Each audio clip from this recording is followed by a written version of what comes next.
selamat datang di channel ini. Semua makhluk hidup membutuhkan energi, baik itu melakukan pembelahan sel, melakukan pemanjangan sel, melakukan diferensiasi sel, semua itu membutuhkan energi. Begitupun dengan aktivitas sehari-hari. Ketika manusia melakukan hobi bernyanyi, hobi olahraga, hobi membaca, bermain, berjalan, semua itu membutuhkan energi. Nah, energi molekulnya yaitu ATP atau adenin trifosfat. Nah, di dalam tubuh makhluk hidup ada beberapa rangkaian kimia yang terjadi di dalam tubuh makhluk hidup, namun rangkaian kimia itu saling berhubungan satu dengan yang lain, tidak berjalan sendiri-sendiri, namun saling berhubungan satu dengan yang lain, sehingga membentuk rangkaian seluruh reaksi kimia yang terjadi di dalam tubuh makhluk hidup. Itulah yang disebut dengan metabolisme. Nah, metabolisme ini sangat sekali dipengaruhi oleh enzim atau laju kecepatan yang terjadi di dalam metabolisme sangat sekali dipengaruhi oleh enzim. Enzim ini adalah biokatalisator untuk mempercepat laju reaksi di dalam tubuh makhluk hidup. Nah, untuk itu kita harus membahas lebih dahulu materi tentang enzim. Oke. Di sini kita membahas materi tentang enzim.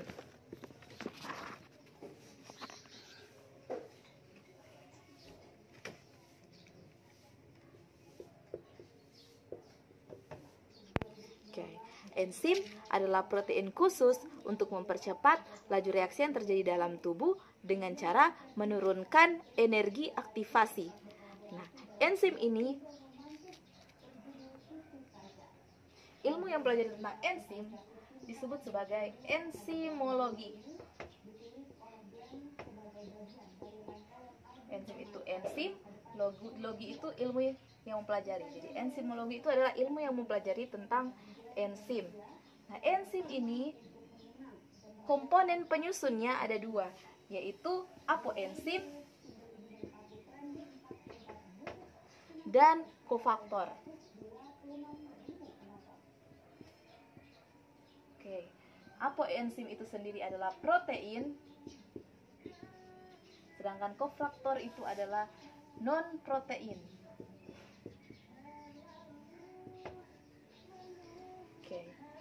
Kofaktor dia dibedakan lagi menjadi dua macam. Penyusunnya itu dua macam, yaitu koenzim dan gugus protestik.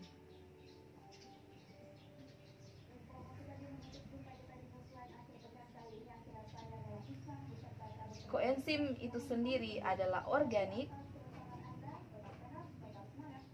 sedangkan gugus protestik itu yaitu anorganik.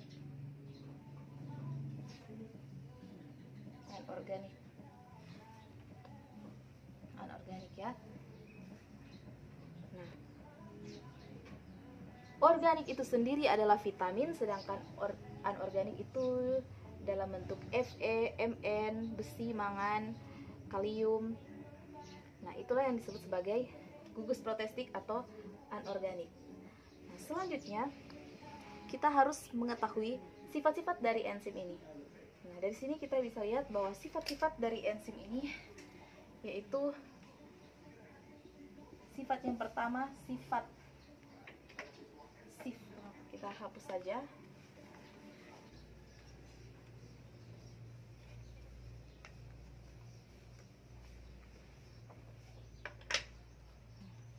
Sifat-sifat dari enzim, sifat yang pertama, sifat-sifat dari enzim. Oke. Sifat yang pertama yaitu protein khusus. protein. Dan ini sangat khusus ya di enzim, karena jelas sekali bahwa enzim itu adalah protein khusus. Kedua, sifat yang kedua adalah biokatalisator. Biokatalisator.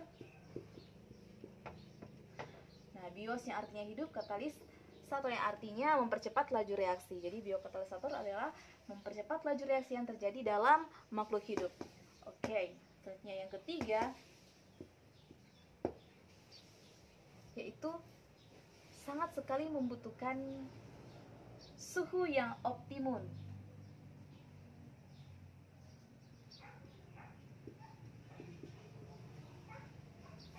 Suhu yang optimum.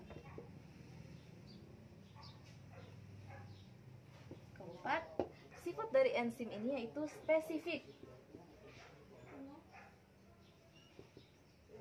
Nah, enzim ini bekerja secara spesifik.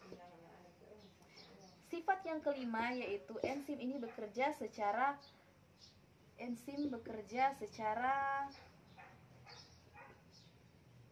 bolak-balik atau reversible.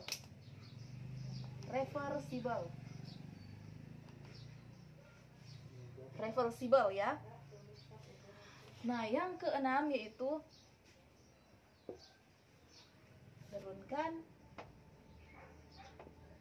energi aktivasi.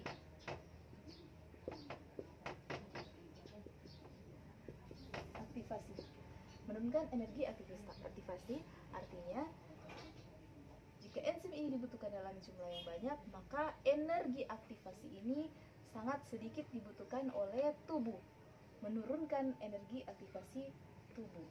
Tapi ketika enzim ini dibutuhkan dalam jumlah yang banyak, maka energi aktivasi ini sangat tinggi dibutuhkan oleh tubuh. Tapi enzim itu di dalam tubuh dibutuhkan dalam jumlah sedikit, tapi mampu mengkatalis reaksi kimia dalam tubuh. Next, kita bahas tentang cara kerja dari enzim. Cara kerja dari enzim itu dibedakan menjadi dua, yaitu cara kerja lock and key dan cara kerja induced feed. Oke, cara kerja.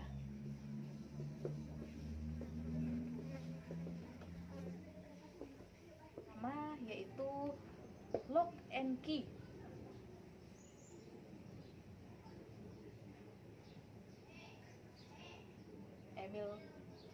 Oleh Emil Frances. Oleh Emil Frances, dia mengemukakan bahwa teori lock and key ini adalah enzimnya memiliki sisi aktif yang spesifik. Yang spesifik ini atau tidak fleksibel. Jadi bentuk enzimnya itu seperti ini. Di sini allopatriknya, allopatrik dari enzim. Di sini sisi aktif dari enzim. Bentuknya tetap seperti ini, tidak berubah-ubah. Selanjutnya ini yang dinamakan substrat. Nah, di sini enzim akan menyatu dengan substrat.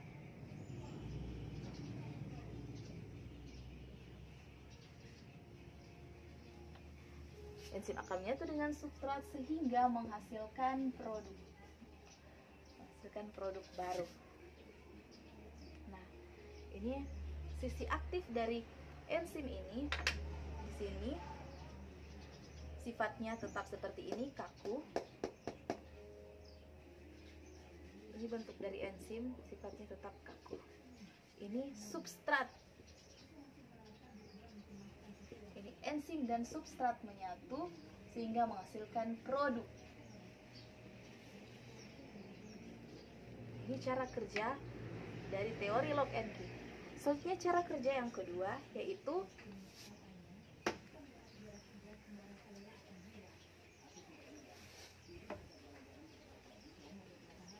induced fat.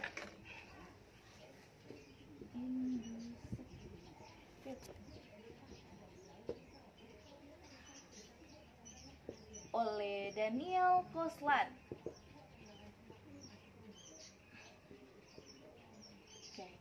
Daniel Koslan ini berpendapat bahwa sisi aktif dari enzim bersifat fleksibel. Jadi fleksibel, enzim itu bisa bentuk apa saja, bisa seperti ini, bisa seperti ini, tapi substratnya tetap sama.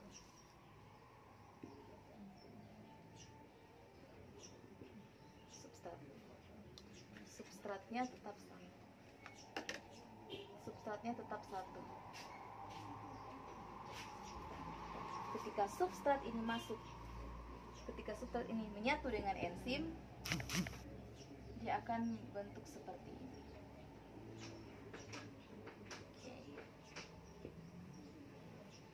Jadi ini bentuknya fleksibel, tidak bisa seperti ini, bisa seperti ini, tidak kaku seperti teori dari Emil Frances.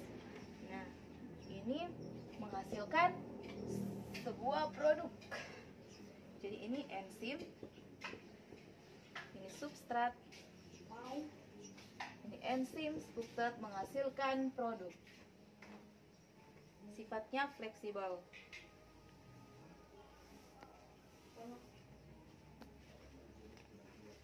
Oke. Selanjutnya kita akan mengetahui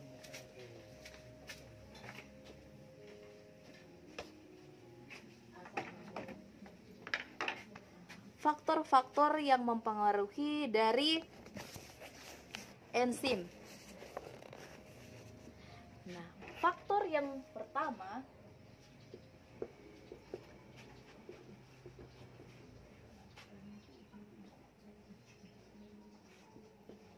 yaitu suhu.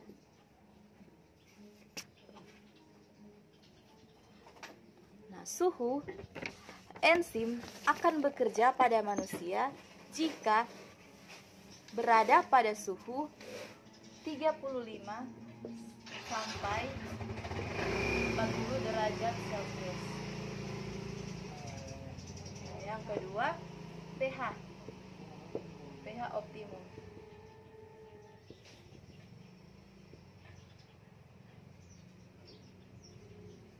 Oke. Yang kedua pH optimum. Enzim berkisar antara 6 sampai 8. Pada tubuh manusia terdapat beberapa pengecualian. Contohnya pepsin, enzim pencernaan pada lambung itu terjadi pada kondisi asam. Pencernaan pada lambung. Ada juga yang terjadi pada kondisi basah. Netral itu, kondisi netral itu 6 sampai 7 pH optimum yang terjadi pada makhluk hidup. Selanjutnya, yang ketiga dipengaruhi oleh inhibitor.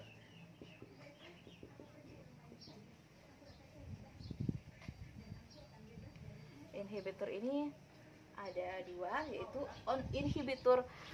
inhibitor kompetitif dan inhibitor non kompetitif. Nah, inhibitor kompetitif pertama yang akan kita bahas, inhibitor kompetitif.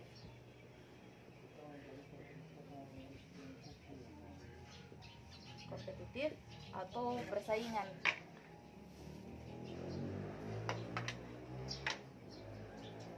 Di inhibitor kompetitif ini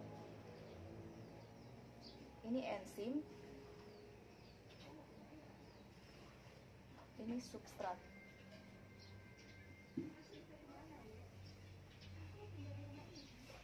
Substrat dan inhibitor ini akan bersaing untuk menyatu dengan enzim.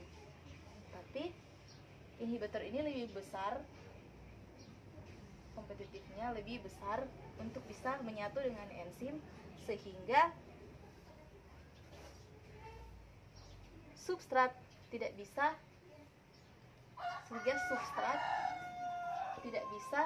menyatu dengan enzim.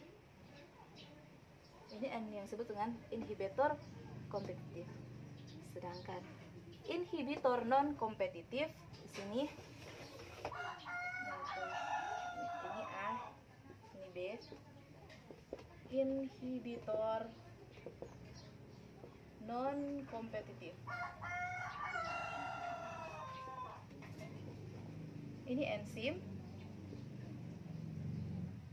Oke. Ini substrat. Oke ya. Ini sisi aktif dari enzim.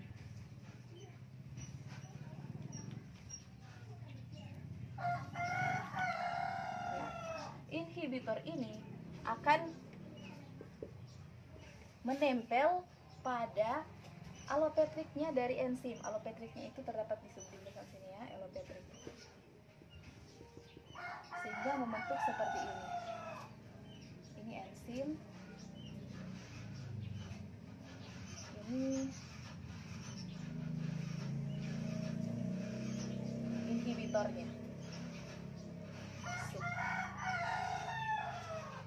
Sehingga menjadi seperti ini. Dia akan menyesuaikan dengan inhibitor sehingga menyatu dengan enzim sehingga menghasilkan suatu produk. Nah, dan yang terakhir, faktor-faktor yang mempengaruhi tentang enzim yang terakhir adalah konsentrasi substrat. Nah, konsentrasi substrat ini, jumlah substrat yang berlebihan dapat menyebabkan penurunan kerja enzim. Untuk mengatasi hambatan tersebut, biasanya sel akan menambah jumlah enzim dengan cara melakukan sintesis enzim. Nah, jika enzim ini